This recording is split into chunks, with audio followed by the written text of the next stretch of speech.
আসসালামু আলাইকুম। আজকে আপু ট্রিট দিল, কেন দিল এবং কিভাবে গেলাম সবকিছু নিয়েই থাকছে আজকের ভিডিওটি। হ্যালো সবাইকে, সবাই কেমন আছেন?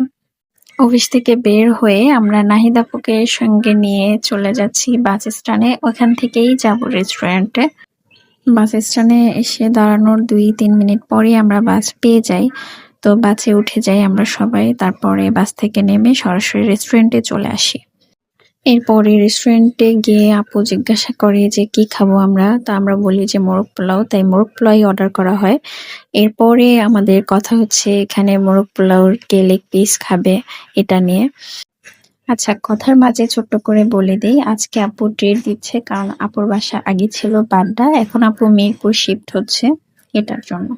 এরপরে আমাদের সালাদ এবং সব খাবারগুলো পরিবেশন করা হয়ে যায়। তো আমরা সবাই সবার মতো করে প্লেট নিয়ে খাওয়া শুরু করে দিই।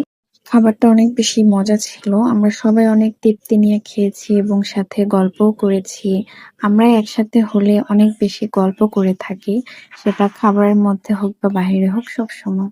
তো এরপরে আমাদের খাওয়া-দাওয়া শেষ। খাওয়া-দাওয়া শেষ করে বিল দিয়ে আমরা বের হয়ে যাই। তো বের হওয়ার পর বলছিল আপু আর কি খাবো? তো আমাদের পেট একদম সবারই ফুল ভরা।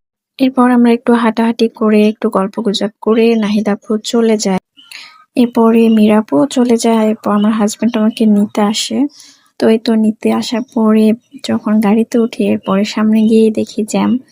তো জ্যামের মধ্যে বেশ অনেক সময় দাঁড়িয়েছিলাম। তারপরে বাসায় এসে দেখি মেহমান এসেছে, তাদের জন্য নাস্তার ব্যবস্থা করছি। আজকের ভিডিওটি এখানেই শেষ করছি। সবাই অনেক বেশি ভালো থাকবেন, সুস্থ থাকবেন। আল্লাহ হাফেজ।